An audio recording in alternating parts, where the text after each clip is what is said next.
Welcome! My name is Veronica, and in this video series I would like to give you an introduction to Affinity Designer, a software that I'm using daily for my professional work as a children's book illustrator and pattern designer.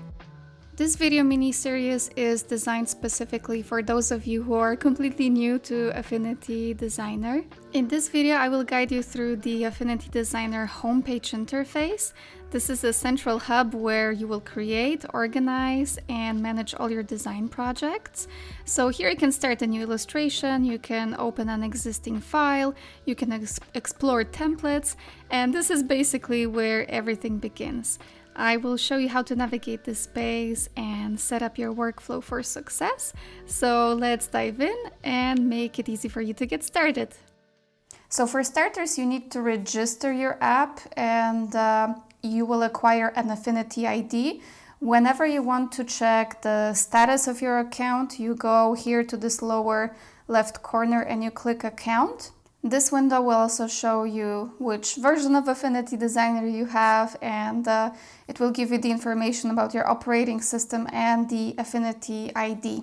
You can create a new Affinity ID when registering your app, or you can sign into an existing one. However, the registration, as Serif says on their official website, is not compulsory to use this app, but there are certain advantages, like certain bonuses if you do register. For example, you can get some goodies. So you see here, this is my name and my official email address. This is what I registered my Affinity Designer with. And you can also download some extra free brushes. For example, this Artista Affinity Designer brushes by Pixel Buddha. Those are for the pixel persona. So those are very, very nice raster brushes. And I think this is really awesome because, as you know, I predominantly create with vector shapes. There is this free Memento shader brushes for Affinity Designer also by Pixel Buddha, and I think it's amazing and it's really mind-blowing that it comes for free. So when you register, you can also track some other purchases through this window. For example, I bought this El Malo illustration kit by Frank and Toon, which is, by the way, if you ever and this is not sponsored, if you're ever thinking about buying your first next vector-based brush set, this one is, in my honest opinion, really the best, and it has a lot of nice folders with various brushes for really awesome vector brush effects. But for starters, those will be the two brush sets that you can download when you register your software. And I think also this set contains an extra folder with raster textures that you can apply, for example, to your vector shapes.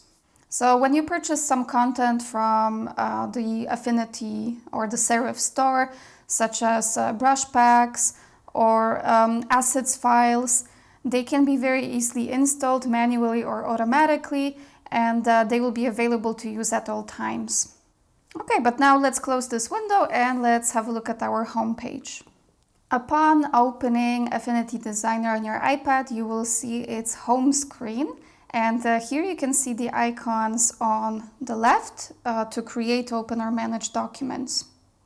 There's also this hidden secret menu that I wasn't aware of. You can also tap on this Affinity Designer icon, and then from this mini hidden menu, which is maybe not that obvious, there's an option to close all the documents on your homepage, to check for updates, to import any extra content, and to get into the about information about the software. Every time you want to go back to this view, or you can go back from a folder to this homepage, you can click on the Live Docs, and this will bring you back to the starting point. Here with the plus new, we are creating a new document. You can also create a new project, which essentially is a folder when you can nest your other documents. You can also open here any existing documents. It's a personal preference. I do not use right now any cloud storage such as Dropbox. I only use Google Drive, but I'm in the habit of saving my documents in the internal storage of my iPad. I also have, of course, the habit of transferring them to my external Toshiba drive to back up all my files. But in the meantime, this solution works very well for me. And whenever I need to open a document that I previously created, you just click on Open and Open Document.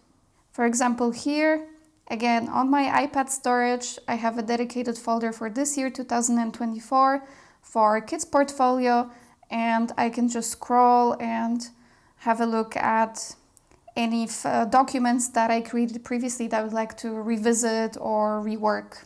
Here you can also open templates.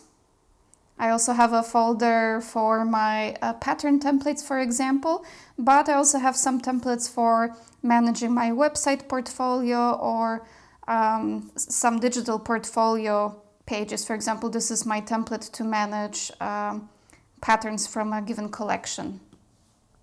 Under lessons, there are a few tutorials that you can access. There's some 6-minute lessons from here Camilla Falsini and from Frank and Toon.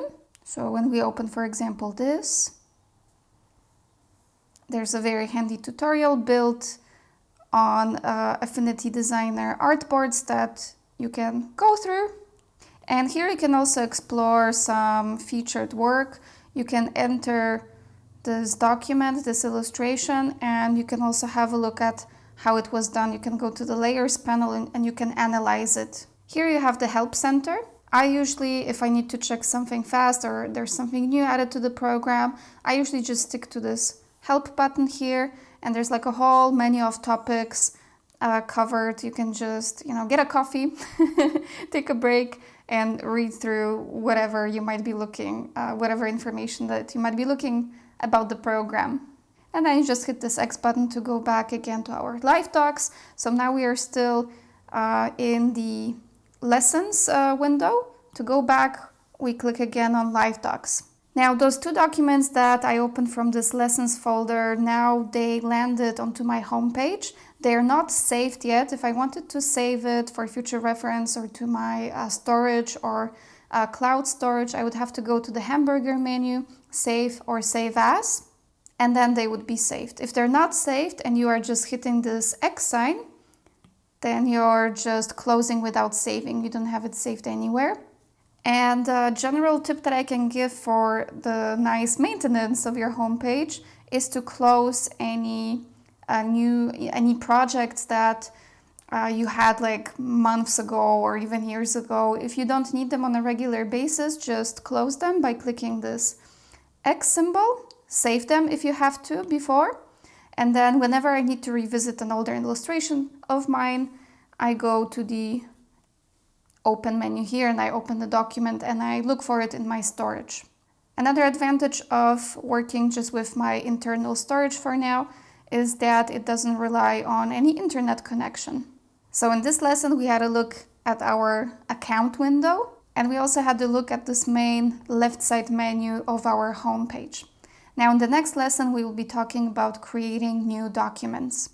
See you in the next video where we will explore how to create your first document in Affinity Designer.